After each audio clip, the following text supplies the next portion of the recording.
A warm welcome and thank you for participating in this CPD Certified Basic Stop Sexual Misconduct Within the Workplace Preventative Training course.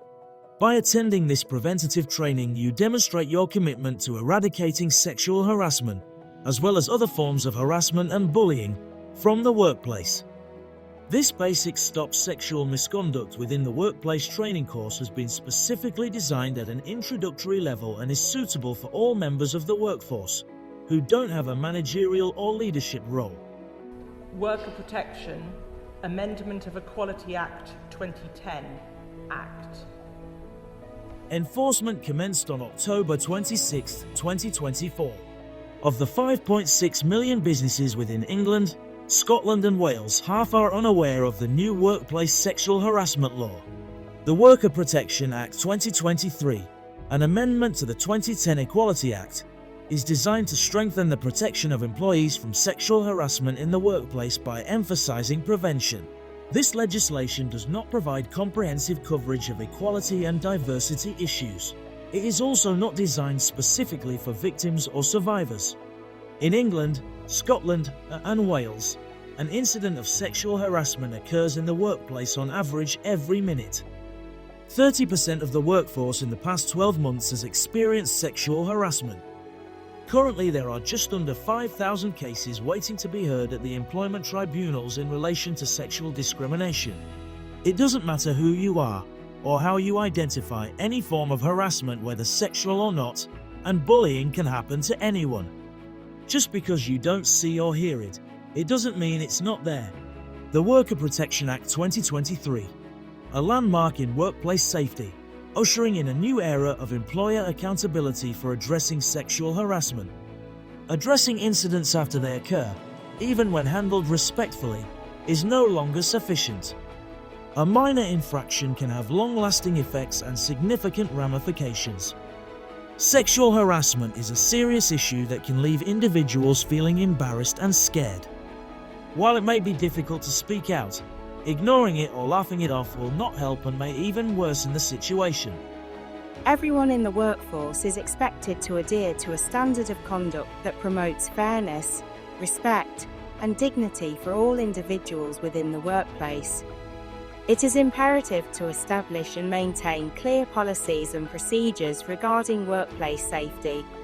These should encompass measures to prevent physical harm, emotional distress, and any other form of harm or harassment that may compromise the well-being of employees. In the event of any misconduct, including sexual harassment or violence, it is essential to take immediate action to address the situation and support the victims, while ensuring that appropriate measures are taken to hold offenders accountable. This includes treating others with mutual respect, professionalism, and refraining from behaviour that may cause fear, alarm, or distress to others. Testimony that we have received from whistleblowers is harrowing. The BBC has provided reporting of sexual assault, but some of what we've heard from whistleblowers includes the following. Manager A said to me that I was probably spending too much time on my knees, that I should get on my knees in front of him to make myself feel better. Sexual conversations between 16-year-old employees and adults were so normalised that no one in management ever did anything about it. Another said, I told a manager that a man was making inappropriate sexual comments to me and I didn't like the behaviour. The manager shut me down before I could explain further and told me that I was being issued with an official formal warning. Employers are now required to take proactive, reasonable steps to prevent harassment before it happens and foster an environment where everyone feels empowered to speak up. Embedding a truly inclusive and respectful culture requires more than policies. It demands a holistic shift in habits, mindsets, structures, and processes.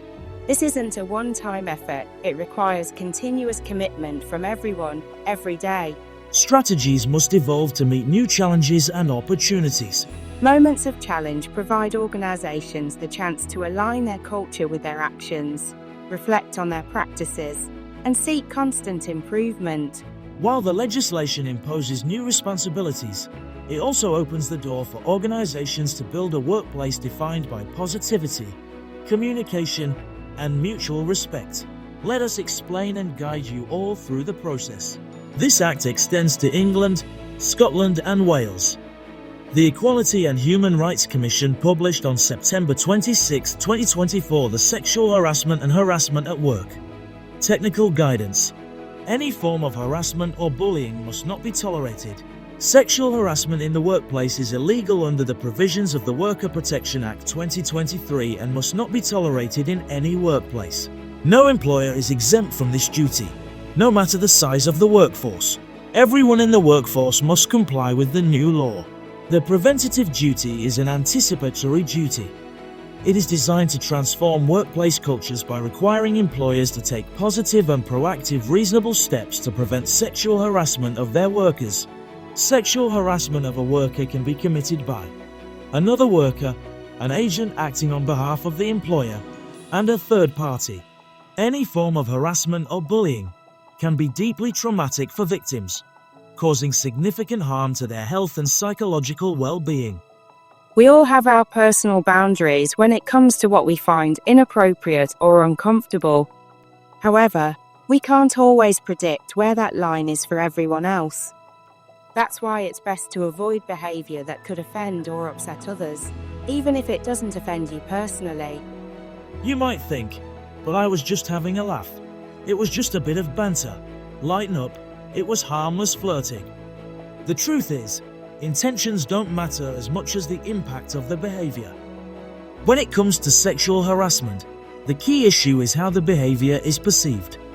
Sexual harassment is defined as unwanted conduct of a sexual nature, and that unwanted conduct can include comments or jokes, physical gestures, facial expressions, or even aggression. It doesn't stop there, the list goes on.